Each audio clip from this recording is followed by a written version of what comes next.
Muchas gracias a los colegas del Centro de Información y Estadística del Instituto Nacional de Migraciones de México por su detallado y completo reporte del trabajo que han hecho, realmente muy bueno, y nos satisface mucho ver avances en esta línea, como yo mencioné, que creo son claves de compartir e ir delineando un plan de trabajo a nivel de los demás países en donde podamos aprovechar mejor los registros administrativos.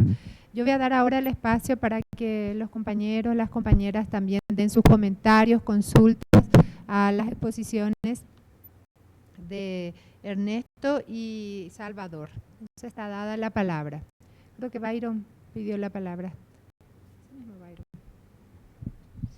Gracias, muchas gracias. A ver. Me acaban de perder las notas, mil disculpas. Primero, ¿qué estructura legal les rige? Porque obviamente ustedes tienen un poco más de competencia para poder aprovechar mejor la información de los registros personalizados, algo que los institutos normalmente tenemos un poquito de limitación. La segunda, qué pena que se me borró, la segunda era, más allá del tema metodológico, el tema analítico, ¿qué tipo de impacto ustedes han identificado en la tendencia de migración o de inmigración o emigración después del Tratado de Libre Comercio, que era una inquietud que también tenía? Y tercero, un tema absolutamente de forma. ¿Tienen un reporteador que les genera tablas en inglés? ¿Es por algún software o algún motivo especial que tienen en la etiqueta? Porque vi que algunas tablas tenían en inglés, entonces no sabía si era porque usaban algún software en especial. Tengo otra más, pero voy a buscarlo. Muchas gracias.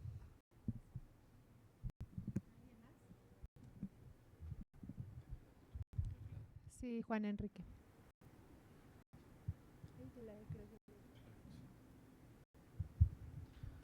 Bueno, creo que estaba yo esperando que participara alguien más, pero sobre todo creo que es obligada nuestra respuesta en la cuestión con la comparabilidad con la información censal de lugar de nacimiento, ¿no? Creo que precisamente lo que mencionaba Salvador, ¿no?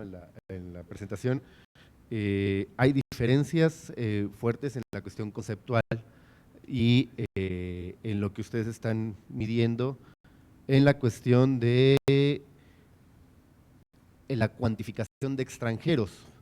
Yo más que hablar que es una cuantificación de una migración, porque esta migración habría que ver también uno de los, ya no alcancé a ver toda la demás información, que por cierto, felicidades, la verdad que está muy interesante el trabajo, pero sí, por ejemplo, la periodicidad de estos extranjeros, porque bueno, puede estar uno regularizándose cada año, puede estar haciendo trámites un extranjero cada año y llevar aquí 15, 20 años. En términos demográficos, pues eso ya no impacta tanto en la cuestión de el cambio de la población, de la dinámica de población, porque ya es una población ya residente desde el concepto que se utiliza en el censo, ¿no? Entonces hay una cuestión que creo que sí el concepto varía mucho. Otra cosa que es importante mencionar es la parte que mencionó Byron, es que es una información de legales, ¿no? De personas que llegan al país de manera legal. Ahora, ¿qué pasa con los ilegales y en qué dimensión está?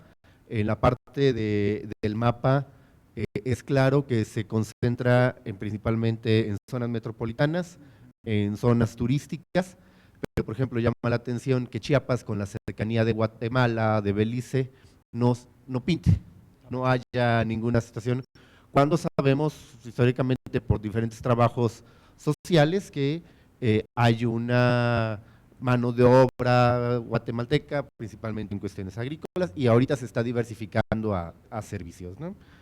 Y una cuestión así muy de detalle en la cuestión de los puntos de limitaciones que pones en el censo, yo ahí sí pediría la exclusión de la identificación de la ascendencia de los padres, porque después haces alusión más adelante que tú descuentas la mitad de los lugar de nacimiento porque identificas que su padre o su madre fueron nacidas en en México, ¿no? Y bueno, lo tenemos en la pregunta de que fue algo que se identifica en el cuestionario ampliado, la identificación dentro de la vivienda de padre presente, madre presente o cónyuge, ¿no? Y obviamente si identificas que uno de los niños tiene a su padre o a su madre y a la vez esa persona también tiene a su padre o su madre, puedes llegar hasta una segunda o tercera ascendencia, ¿no? Entonces son detalles. Ahora, me llama mucho la atención y me parece muy bueno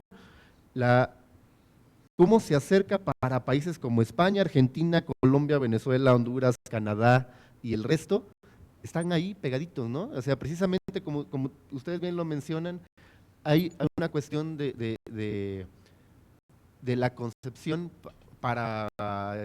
de la conceptualización y operativización de la definición de los Estados Unidos y guatemaltecos, pero para el resto, digo, me parece que hay que rascarle ahí porque puede dar mucha información en otros aspectos, ¿no? Porque es muy parejito, digo, las diferencias son muy poquitas en estos países que mencioné. En cuanto a y por último, en la cuantificación continua, vuelvo a mi primer punto, no sé qué tanto sea una cuantificación continua cuando estás teniendo lo que podemos llamar que es una migración acumulada, porque nada más vas sumando los que están haciendo el trámite y qué tanto los que van saliendo, ¿no? ¿Me explico? Ahí todavía me cuesta trabajo ver. Ahora, en general, la información que presentan se me hace muy valiosa, la cantidad de 20% de jubilados de Estados Unidos, ¿no? Ya que extranjeros de Estados Unidos con papeles, todo. 20% pues habla de que estamos siendo un país atractivo porque le sale más barato gastar su pensión aquí que en su país de origen.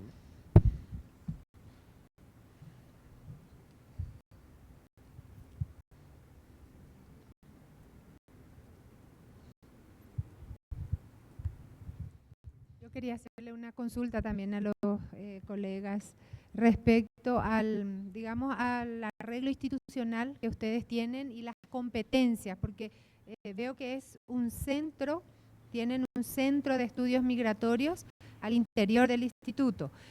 Bueno, estimo que eso fue creado con resolución y bueno, ¿cuál es la función que ustedes tienen? Si me podrían precisar un poco las competencias, porque también vi que además de las documentaciones regulares que maneja el instituto, también realizaron un censo, por lo que entendí, ¿sí? Un censo de inmigrantes.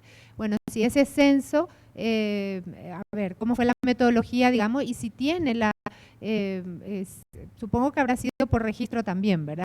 Por convocatoria y todo eso, que es lo regular, pero me gustaría saber un poco cuál era el objetivo de ese censo, además de caracterizar, digamos, a los inmigrantes. Y ligado a ese tema, si dentro de las competencias del centro hay algún elemento que les dé la facultad para que trabajen de manera conjunta con otras reparticiones que producen información que les sea de utilidad y particularmente el INEGI. Después quiero hacer un comentario general ya, ¿verdad? Pero ahora para la ronda de preguntas. Gracias.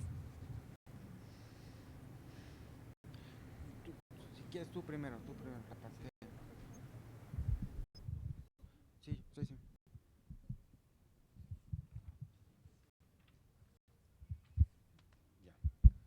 Bueno, vamos a tratar de contestar. Voy a contestar algunas preguntas y otras las voy a dejar a Salvador. Yo creo que hay una primera que se empata con la última sobre la estructura legal del centro.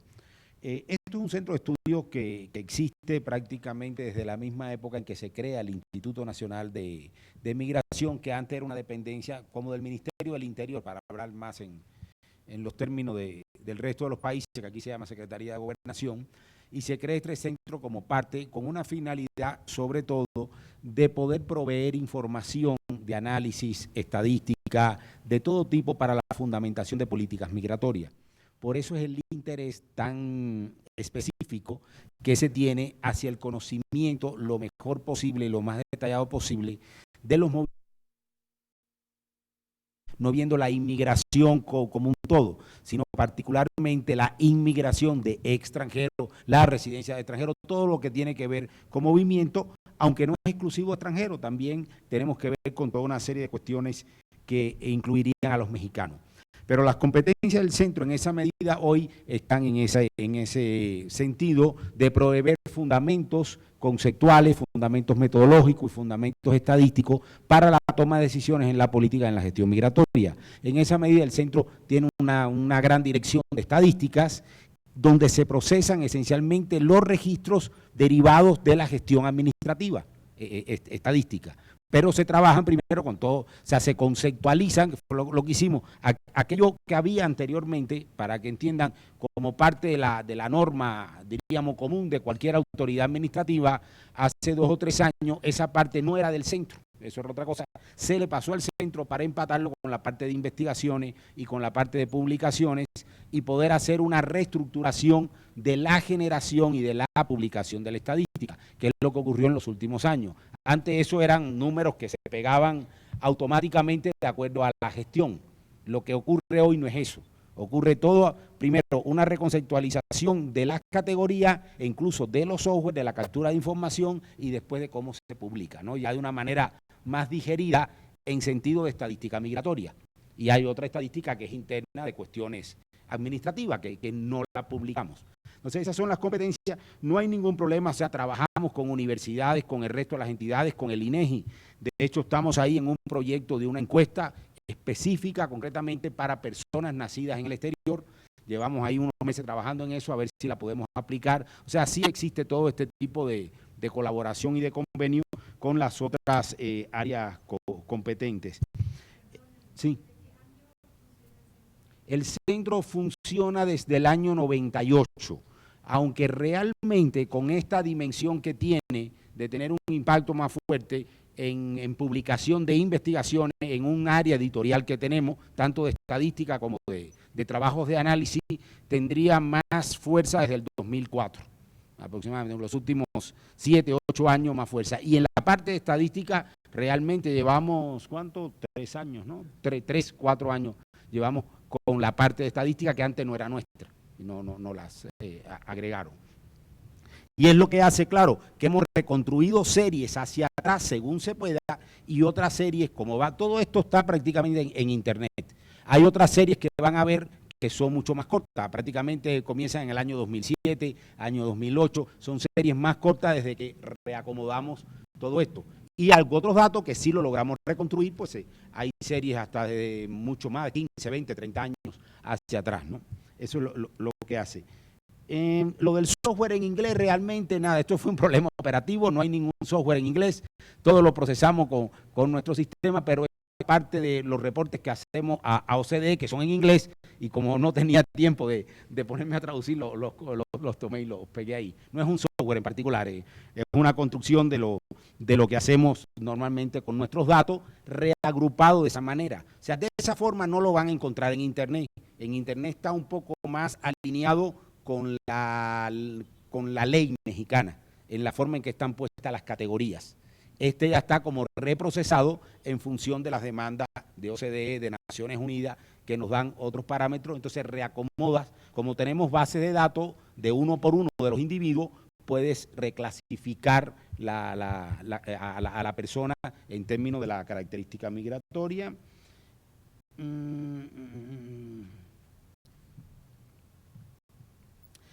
Un último, y le dejo, lo de la cuantificación continua y el stock, aunque seguro Salvador también va a retomar sobre esto, yo creo que sí hay una diferencia, porque lo que estamos diciendo en que aquí, y no se repite, nosotros podemos tener claramente todos aquellos individuos que se registraron por primera vez, o sea, que están entrando como nuevos inmigrantes al país. Ese no es repetido, ese es, y es la serie que construimos, y eso me da tendencia. Lo que la dividimos en 2 grandes grupos. Los que están entrando como residentes temporales, algunos de los cuales están 1 año o 2 y se desaparecen, se van. Por lo tanto, ¿sabes cuántos es la tendencia de residentes temporales nuevos? O sea, ese que se contó en 1 año ya no lo vuelvo a contar al otro. Son los que se contaron en 1 año.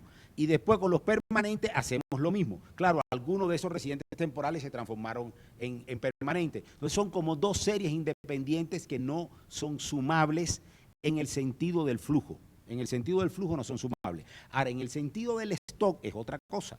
En el sentido del stock, porque lo que hacemos entonces es tomar el total de individuos, ahí contando el que llegó ese año, el que lleva 1, 2, 3 años prorrogando, o los que están en cualquier condición, pero que están ahí fijos en ese año. Es como una fotografía, como lo que hace el censo, pero no vamos a los hogares. Ahí no hay competencia. Nosotros no tenemos ninguna competencia para eso. Nosotros hacemos ese censo, pero de los propios registros. Y a todos esos registros administrativos limpiamos y estamos dejando solo al individuo una vez. No importa que ese lleve 3 años, uno lleve 2, otro lleve 5. Estamos dejando a cada individuo una vez y que tenga su documento vigente. O sea, que no se naturalizó, que no se fue. O sea, que está ahí, en teoría, está en el país presente. Pero nunca hay contacto físico. O sea, no tenemos contacto físico. Entonces, es lo que te permite sacar de flujo, por un lado, y stock. Son dos cosas. Salvador. Sí. Quedaron ahí 2 o 3 igual. Sí. Un poco para complementar esa parte, digamos, del centro de estudios migratorios, más bien sería como un espacio académico dentro del Instituto Nacional de Migración. Digamos, somos un cuerpo de investigadores, ¿no? En el área de investigación que tenemos como temas en específico, digamos, estar desarrollando desde política migratoria, trabajadores fronterizos, extranjeros en México, bueno, ¿no? Y está toda la parte de estadística y está toda la parte de publicaciones, digamos, somos como un ojo crítico dentro del instituto, ¿no? Que nos hagan caso, bueno, ya es otra cosa, ¿no? Pero bueno, bien, voy a hacer como un par de comentarios en función de las reflexiones y críticas o sugerencias que he escuchado. Por ejemplo, la parte de presencia de extranjeros en México, no sé si podríamos retomar el mapa, y que me mencionaban el caso de Tapachula, digamos, ¿no? Bien, en la parte metodológica, como les comentaba, no contabilizamos a los trabajadores fronterizos, ¿no? Digamos, aquellos, digamos, la región fronteriza sur de México, que comparte Chiapas, Tabasco, Campeche, con prácticamente muchos departamentos de Guatemala, digamos, tiene una dinámica diaria, van y vienen, entonces ellos, el Instituto Nacional de Migración los documenta con otra forma migratoria, no con una forma de trabajador fronterizo, ¿no? Algo, por ejemplo, que pasa a lo mejor en algunas otras regiones, por ejemplo, Colombia y Ecuador, que pueden estar yendo y viniendo. Eso es lo que pasa, el Instituto Nacional de Migración los documenta con otra forma, pero no son extranjeros que residan en México, sino que están 24 horas, bueno, a veces hay otra encuesta que da cuenta de cuánto tiempo permanecen, pero en promedio permanecen entre 2 y 24 horas, van y trabajan en las fincas y van y vienen, porque relativamente están cerca digamos, por lo menos el centro urbano más importante de la frontera sur, Tapachula, relativamente está cerca digamos, de algunos otros centros urbanos en Guatemala. Hay toda una dinámica muy particular, ¿no?, que se da en la frontera sur. Entonces, por eso es que Tapachula, Juan Enrique, no aparece, digamos. Tapachula es sí aparece, digamos, bueno. No tan fuerte, pero ahí está el esquinito. Mira, este es Tapachula.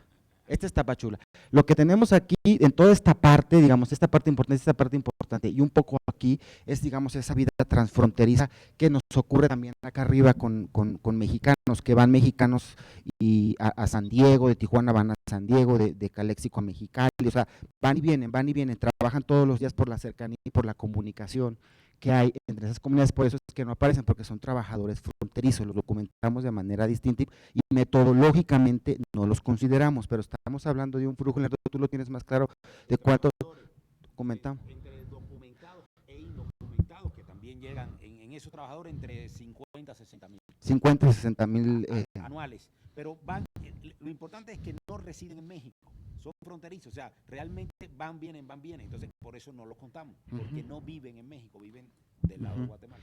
Y entonces es por eso que digamos, algunos municipios de la frontera sur no aparecen marcados de manera importante, salvo el caso, por supuesto, de Cancún y Quintana Roo, pero que ahí, digamos, no llegan tantos o no residen tantos extranjeros centroamericanos, sino más bien son sudamericanos y específicamente argentinos, ¿no?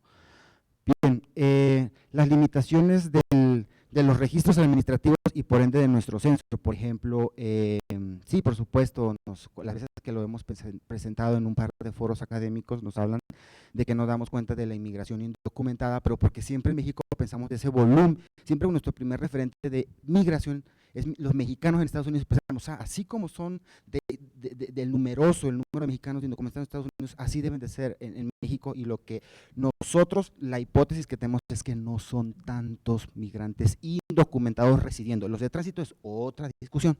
Indocumentados en México no son tantos. Y les voy a decir por qué no son tantos, porque prácticamente México tiene programas de regularización migratoria muy flexibles permanentemente en México, ¿no? Prácticamente el último programa de regularización migratoria tardó 2 años y medio.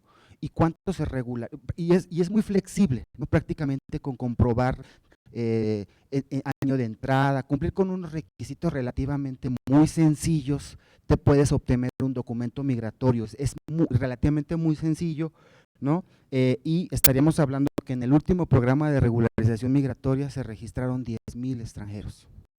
O sea, muy distinto a lo que pasó tal vez en Argentina con Patria Grande, ¿no? O con otros programas de regularización en Sudamérica. O sea, los volúmenes no son tan grandes, entonces eso nos da alguna hipótesis que la indocumentación de extranjeros que residen en México no es tan grande, pero digamos nosotros con nuestros registros administrativos no podríamos dar cuenta, ¿no? O sea, por ejemplo, no podríamos dar cuenta de esos overstay, digamos, los que entran como turistas, y por ejemplo, se sugiere desde algunas otras, hemos escuchado por algunas otras hipótesis, por ejemplo, pero digamos de investigadores académicos que nos habla, por ejemplo, que el número de argentinos son más de los 10,000 que tenemos. Por ejemplo, la embajada de Argentina habla que son 500,000, ¿no? Y nosotros decimos que no son tantos tampoco, ¿no? Entonces, digamos ahí, pero digamos en términos de indocumentación, digamos, no podríamos dar cuenta en la misma lógica con el registro administrativo como se hace en Estados Unidos, que sí tienen una encuesta, una batería de preguntas, prácticamente censos y encuestas continuas, las CPS cada año. Entonces ellos sí hay una estimación continua en ese sentido. Nosotros, digamos, y con eso pasa la tercera reflexión que tiene que ver cuál era como el propósito del ejercicio. Básicamente nosotros teníamos un primer propósito que tenía que ver, aprovechando que se acercaba el censo de población y vivienda del 2010, la idea original fue, bueno, hagamos un esfuerzo de registros administrativos para ver qué nos da de diferencia con el censo del 2010, porque no teníamos otro referente. No teníamos otro referente de inmigración en el país. O sea, era el censo del 2000 y no se había sistematizado estos registros administrativos en el instituto. Entonces esa fue una primera hipótesis, digamos, idea, decir, vamos a hacer este esfuerzo, un tanto como para poder también contar con un número, ¿no? Y también para contrastar un poco como los resultados en vísperas del censo del 2010. Y también tenía una lógica un tanto, pero que más bien fue una idea más bien, o un objetivo que fue complementario, digamos. El Instituto Nacional de Migración estaba enfrentando un cambio estructural en su lógica administrativa, de tal suerte que se estaban implementando sistemas electrónicos de trámites. O sea, antes, digamos, este ejercicio, digamos, tomó lugar cuando prácticamente no había un único sistema electrónico de trámites. Prácticamente todas las oficinas tenían sistemas de trámites de manera independiente, los desarrollaban al interior. Entonces, en esos momentos se estaba empujando un único sistema electrónico de trámites que se llama el CETRAM, ¿no? Sistema electrónico de trámites migratorios, que aplica, que todas las oficinas migratorias lo tienen. Entonces, un tanto querían saber, digamos, también cuál iba a ser la demanda de extranjeros, porque no se sabía, digamos, ¿no? Algunas representaciones del Instituto Nacional de Migración, por ejemplo, pensemos, por ejemplo, la representación de Tamaulipas decía, no, es que yo tengo 4 millones de extranjeros, ¿no? Y cuando tuvimos los datos dijimos, no son 4, en realidad es la normativa migratoria que hace ir 20 veces al inmigrante a las oficinas, que a registrar, que venga y que saque copias y que no sé qué, que le falta la foto, bueno, en fin, ¿no? Entonces no eran tantos, entonces también tenía esa lógica como administrativa. La parte, digamos, de estimación continua, digamos, yo sí creo, Juan Enrique, que digamos, refinando, por supuesto, un poco más el dato y ajustándolo a la parte, digamos, a la lógica administrativa un poco más, yo sí creo que sí estaríamos hablando, el Instituto Nacional de Migración podría dar stock anuales, ¿no? Con la normatividad aplicable ahorita. No sé qué vaya a suceder con el reglamento de la nueva ley de migración. No sé si va a obligar a los extranjeros a estar constantemente yendo al instituto. Y a eso me refiero, o sea, no solamente tiene contacto con el instituto y hace un registro migratorio alguien que viene por primera vez y reside en México, sino el que ya tiene 40 años, ¿no? Uno puede encontrar registros de personas que tienen 40 años en México y va el señor en edad mayor y sigue yendo cada año, ¿no? Entonces, eso yo sí creo que puede ser una estimación, a eso me refiero, que es continua, que podemos estar dando stock con esta normatividad aplicable ahorita. Con la nueva ley, con su reglamento, no lo sabemos, ¿no? Entonces no sé, pero sí podríamos dar, y esto también pasa mucho con los registros administrativos en Estados Unidos, el Homeland Security Department, ¿no? El DHS utiliza registros administrativos, ¿no? Para dar cuenta digamos, de la dinámica migratoria, da cuenta, digamos, de entradas, de permanencias, de naturalizados. Entonces yo sí creo que en los registros administrativos tenemos un gran potencial en la región, aprovechando lo que tenemos. Los impactos, por ejemplo, esa parte de impactos, ¿cuál sería el impacto económico de los guatemaltecos en Tapachula? Eso el instituto no lo sabe, el registro no te lo da, simplemente sabemos que está trabajando, tiene un documento migratorio, más bien es una construcción académica, una investigación académica para dar cuenta de los impactos de la inmigración en el país. Lo que podemos decir es que no hay, digamos, como México se caracteriza por una dinámica de emigración, prácticamente toda la agenda académica está centrada en los mexicanos en Estados Unidos y en ese sentido somos muy pocos los que nos interesamos sobre los extranjeros en México y en ese sentido, pues bueno, la parte de investigación académica tendría que apoyar, pero eso pasa para toda la región. ¿Cuál es el impacto de la inmigración en la región de América Latina? O sea, no podemos hasta ese momento decir, más allá de lo que apenas empezamos, digamos, como abrir esa beta de investigación. Sin embargo, yo sí creo importante no obviarlos, a lo mejor puede ser que me entendí mal el comentario de Juan Enrique en el sentido de que no interesarían a aquellos que ya tienen 30 años residiendo en México, porque entonces yo sí creo que estamos invisibilizando una población sujeto a política pública y además no estaríamos siendo congruentes con nuestra política migratoria hacia los mexicanos en Estados Unidos. O sea, es invisibilizar a los 30 millones de mexicanos, ¿no? O a un mexicano que tiene 40 años en Estados Unidos. Por supuesto que es un individuo que tiene que es sujeto de política pública, ¿no? Si no, en México no hubiéramos incorporado el voto de los mexicanos en el exterior. Entonces yo sí creo que es una población, independientemente que sean dos, ¿no? Es una población que merece, digamos, tener, digamos, políticas y acciones gubernamentales de atención.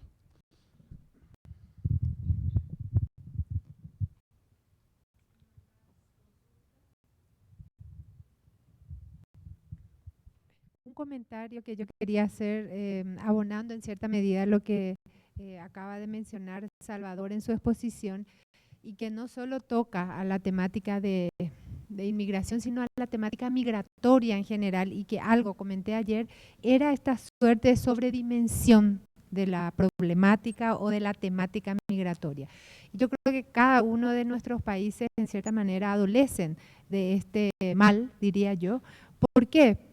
Porque aparecen cifras que yo les llamo por obra y gracia del Espíritu Santo, ¿verdad? Y todo el mundo se adueña de esas cifras y termina creyendo en esas cifras, pero nadie sabe de dónde salió.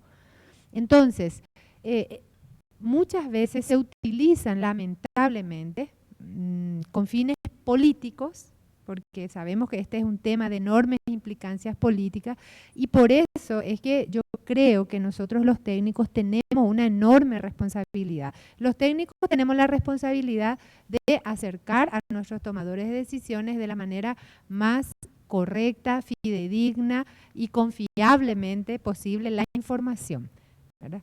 Ahora, que lo usen, que no lo usen, por supuesto, ya es decisión y competencia de ellos, pero creo que tenemos mucho, porque yo siempre digo, cuando se ocupan ciertos terrenos que no son, digamos, de los dueños, es porque los que están ahí dejan que se ocupen. Entonces, en cierta forma, esa es la ilustración que yo hago y he tenido en mi 20 años casi de carrera en la producción de estadística, muchas conversaciones, discusiones con los tomadores de decisiones, con políticos en este sentido. Y no hace mucho, digamos, en el Ministerio de Relaciones Exteriores manteníamos una conversación con la viceministra de la Cancillería, en donde nos pedían ver la forma de aprovechar el contexto del censo nacional que estamos preparando para este año para censar a los paraguayos fuera del país.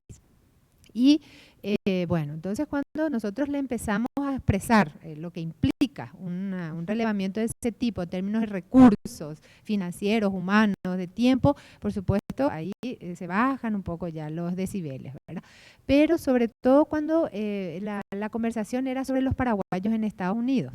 Y decía ella, pero esas cifras, directora, que ustedes tienen o que recogen de las fuentes, que dan como oficiales, están absolutamente subestimadas, pero así con una convicción, porque no pasan más de 25.000, dice, ¿verdad? Históricamente ustedes tienen como cifras oficiales que obtenemos de los censos de Estados Unidos en realidad, o de las fuentes de Estados Unidos como las oficiales, y recientemente incorporamos en nuestra encuesta de hogares desde el 2007, creo, la pregunta de migración, y la verdad que bastante cercana a esa cifra.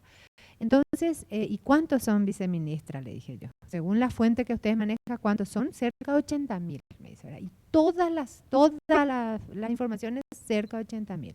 Bueno, ¿y quién le da esa información?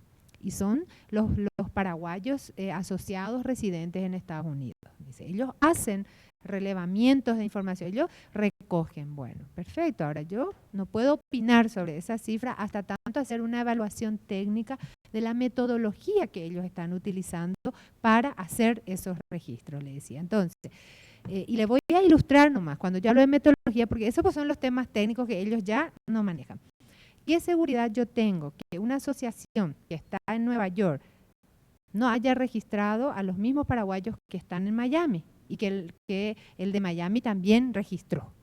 ¿Qué seguridad yo tengo? ¿Qué criterio ellos están teniendo para filtrar, para cuidar que no se dupliquen, por ejemplo? Que parece ser que acá hay una duplicación. Bueno, a eso nos referimos cuando hablamos nosotros, los institutos de estadística u otros organismos especializados, hacemos el esfuerzo de técnicamente controlar qué instrumento de recolección usamos, que haya una simultaneidad, cuidar al máximo que las informaciones no se dupliquen. Entonces, si no se hace un trabajo de ese tipo, es muy difícil afirmar de que la fuente realmente es fidedigna.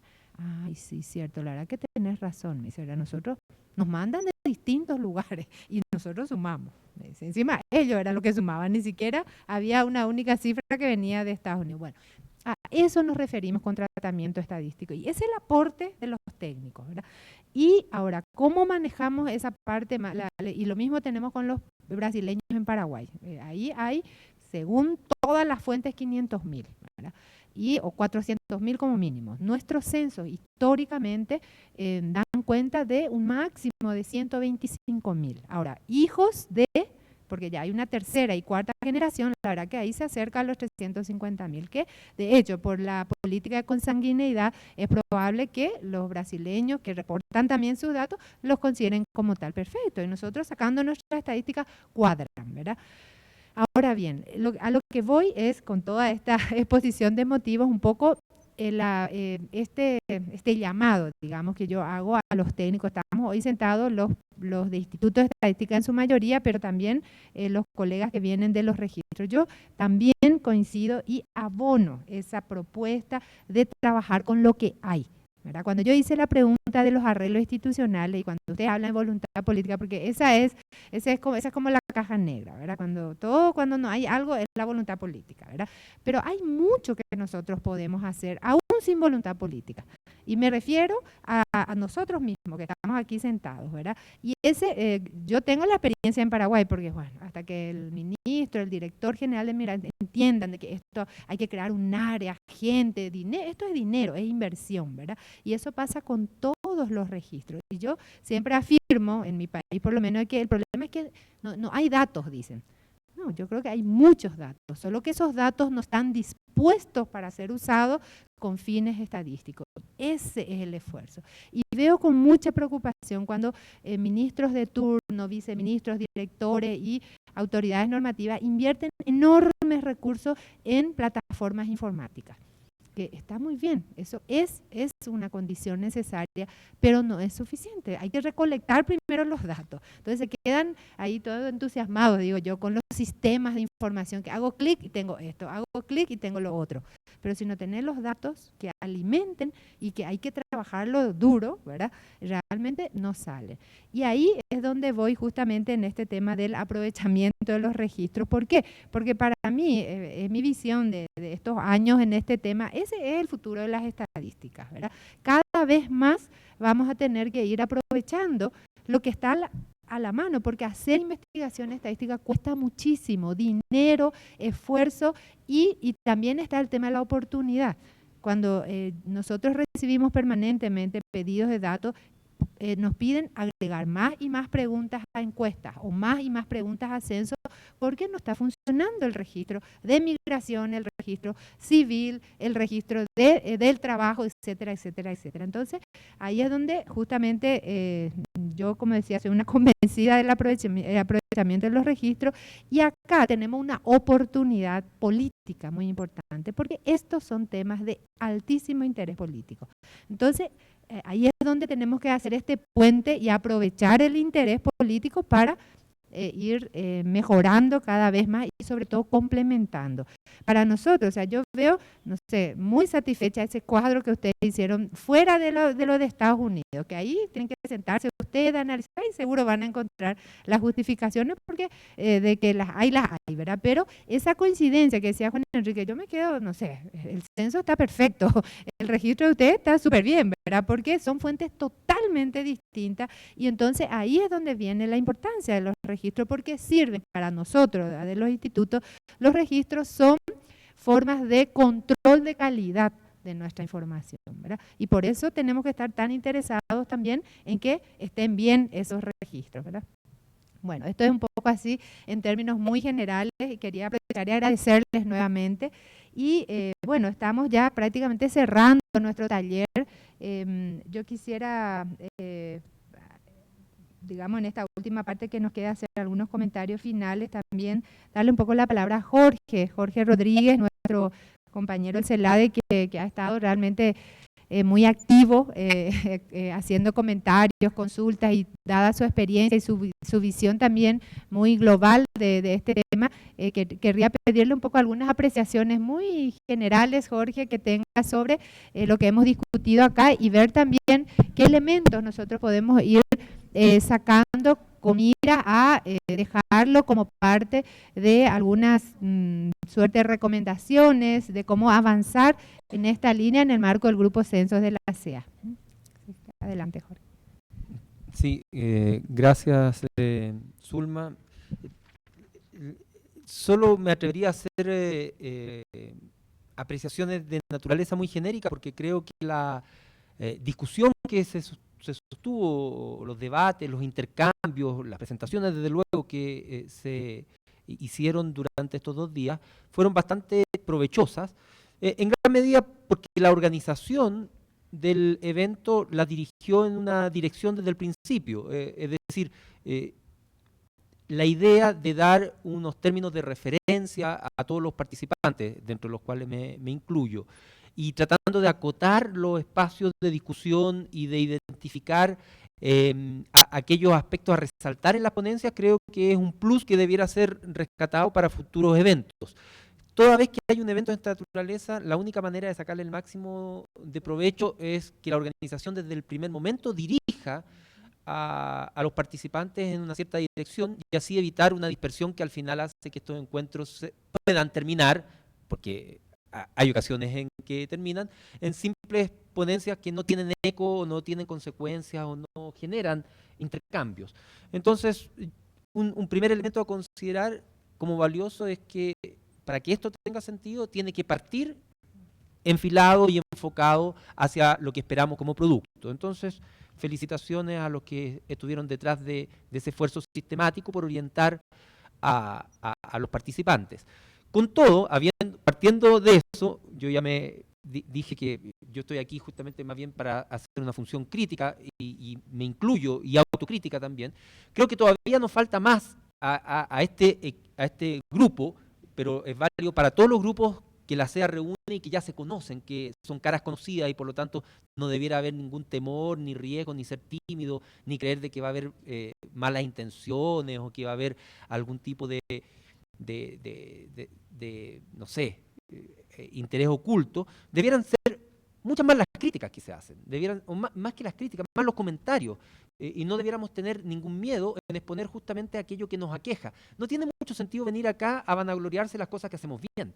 Por el contrario, lo que tiene sentido es decir los problemas que estamos enfrentando y cómo podemos tratar de solucionarlos con el apoyo de los que han enfrentado esos problemas o con el apoyo de los que tienen experiencia en este tipo de asuntos. Entonces, ahí, como recomendación genérica, para futuras actividades de este tipo, también plantear como objetivo que los énfasis estén justamente en aquello que nos aqueja, aquello que nos aproblema, aquello que requiere solución, más que en venir y decir, mire, lo bien que lo hicimos, los logros que tuvimos, todo lo positivo, que está bueno reconocerlo, pero esta idea de juntarnos tiene que ver también con lo otro, ¿no? Con enfrentar lo negativo. Y en tercer término, con eso concluyo, para mí en particular fueron 2 días de mucho aprendizaje, y no es casual, porque están aquí presentaciones que tienen que ver con, en algunos casos, censos recién hechos, en otros censos que están levantándose, y en tercer caso, censos que están por levantarse, es decir, siempre los censos son como elementos más bien históricos, que uno los mira, aunque sean recientes, pero lo miran como desde el pasado para usarlos, para tener el dato. Este evento o esta reunión lo que nos permite es tener, estar in situ, estar, digamos, just in time. Está pasando esto en nuestros países y estamos recibiendo información novedosa. Muchas de las presentaciones de las que aquí se hicieron, para mí, tenían total novedad. O sea, yo no sabía en lo que estaban algunos países, no sabía cuáles eran los problemas que estaban enfrentando o no sabía las decisiones que se habían tomado respecto de censos. ¿Y por qué es tan importante justamente eso en esta ronda censal? Porque probablemente es la ronda censal que ha tenido más innovación en la historia censal de América Latina. Son pocos los casos, si miramos en los censos pasados, donde se hacen simultáneamente tantos cambios en tantos países. Cambios que son además trascendentales, cambios como pasar de un censo de hecho a un censo de derecho, como pasar desde un cuestionario a una PDA, como pasar de censo con voluntarios a censo con profesionales. Y son por lo menos 3 o 4 países, si no más, los que en algunos casos de manera meditada, de manera reflexiva y organizada, en otros de manera un poquito apresurada, y probablemente eso va a tener consecuencias también en los resultados, han hecho ese giro. Entonces, estamos enfrentados a una cierta novedad. Hay muchos elementos que son novedosos. Por lo tanto, el valor de estos encuentros, que siempre es importante para compartir experiencias, adquiere un realce especial esta vez. Lo que nos comentaban los colegas de Venezuela, y no quiero aludir a casos especiales, y con eso voy a terminar, solamente con ese caso especial. Todo este monitoreo que hicieron en línea, que parece un poco de película de ciencia ficción, ¿no? Esta posibilidad de ir haciendo, y que no es Venezuela el único país que lo ha hecho, otros países que tienen y que trabajaron incluso antes con sistemas de PDA también lo han hecho, pero coloco el caso de Venezuela por ser probablemente los que lo llevaron a un extremo mayor de una manera con menos experiencia, ¿no? Y por lo tanto todo les resultó muy nuevo, como de ciencia ficción. Esto de estar en línea, viendo cada día cuántos eran las personas que se encuestaban, el mismo gráfico que nos mostró el colega, que nos mostró Martín, que nos dijo, mire, estos son los pics aquí, hoy día entrevistamos 80.000 personas. Así, a ese nivel de detalle veníamos. Y podíamos ver en cada PDA, podíamos tener un registro de cada PDA y verificar si había algunas PDA que se estaban saliendo del patrón. O sea, podíamos saber si había encuestadores que en vez de hacer el promedio de la encuesta o de los censos, que eran 15, 20 o lo que fuera, hacían 150. Entonces inmediatamente llevábamos y verificábamos qué es lo que pasaba con ese caso. ¿Está falseando o no está falseando? Es un mundo distinto. Y ese mundo distinto, para que realmente tenga efectos en el resto, tiene que documentarse. Y ese es mi mensaje final. Importante que cada país documente la experiencia y que se presente de forma sistematizada y documentada. Lo mismo que este tipo de reuniones. Ya veo que la están documentando de una manera cinematográfica.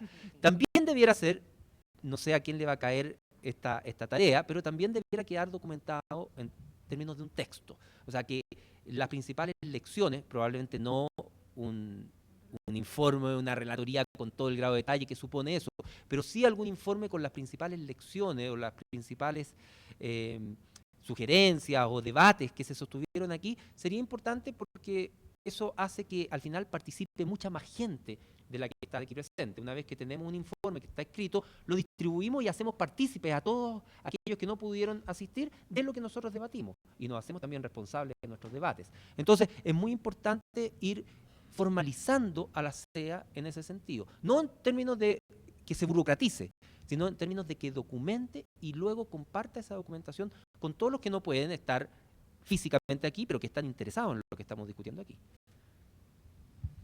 Perfecto. Muchas gracias, Jorge. Sí, Byron.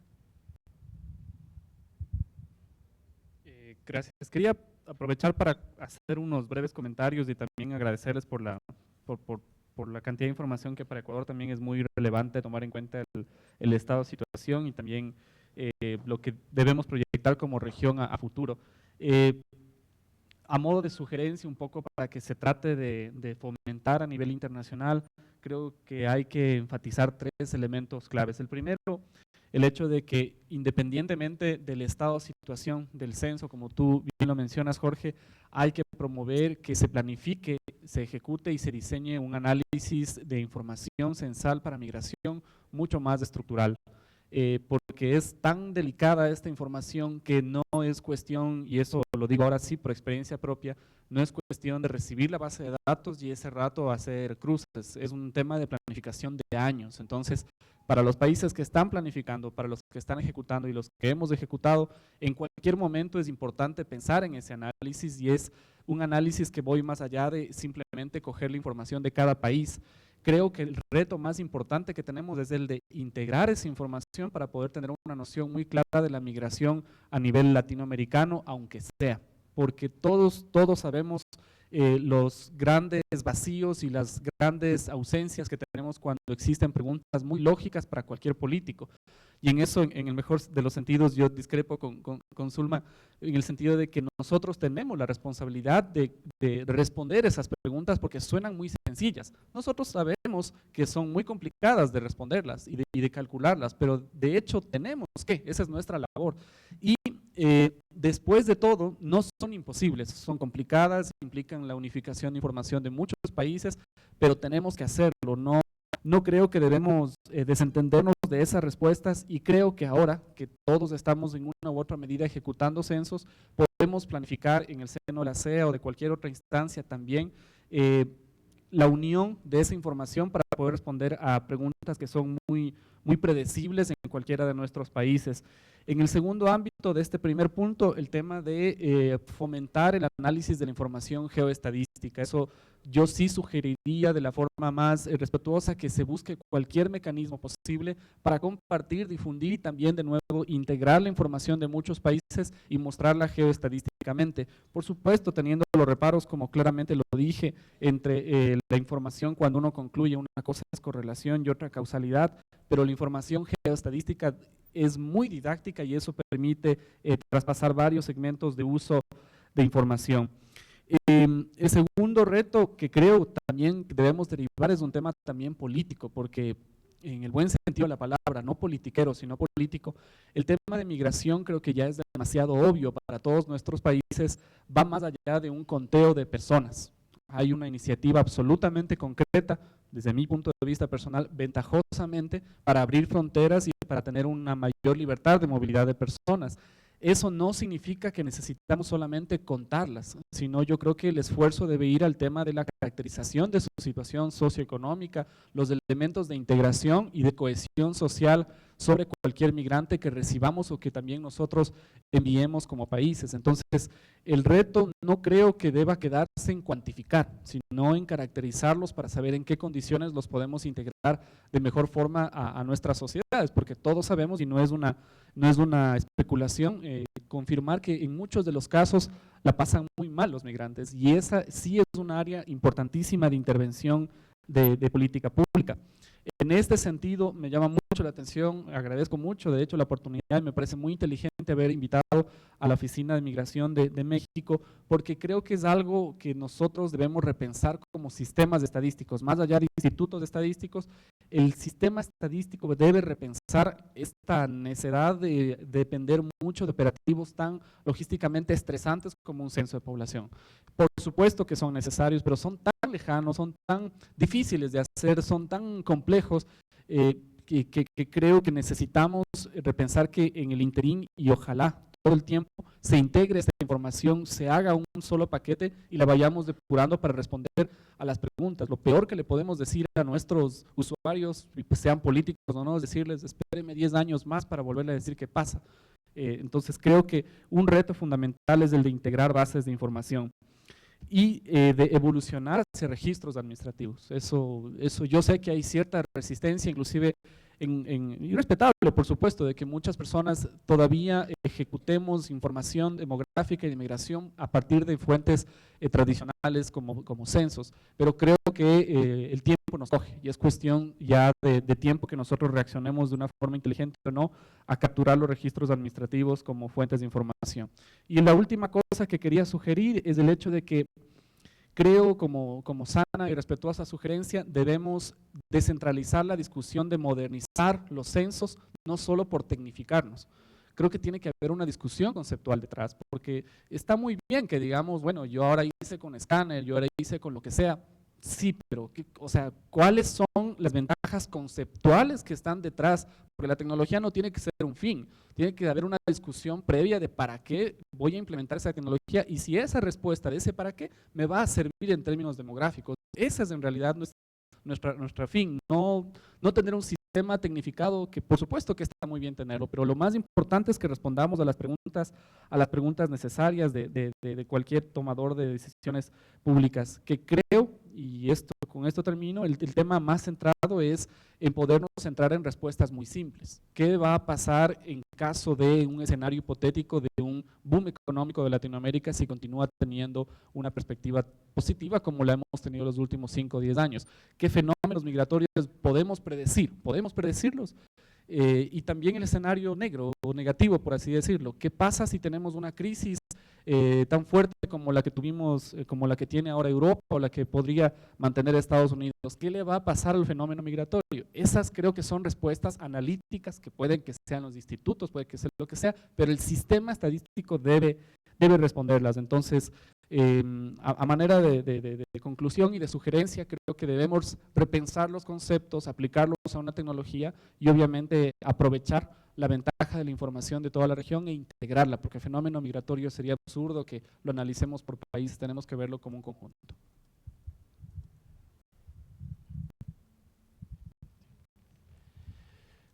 Bueno, ya finalizando,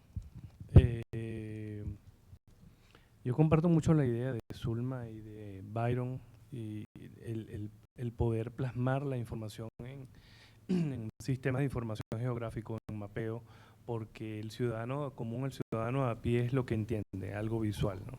Tratar dentro de todas nuestras instituciones, el forzar dentro del sistema técnico que somos nosotros, el forzar o el explicarle a nuestros superiores el porqué, la importancia.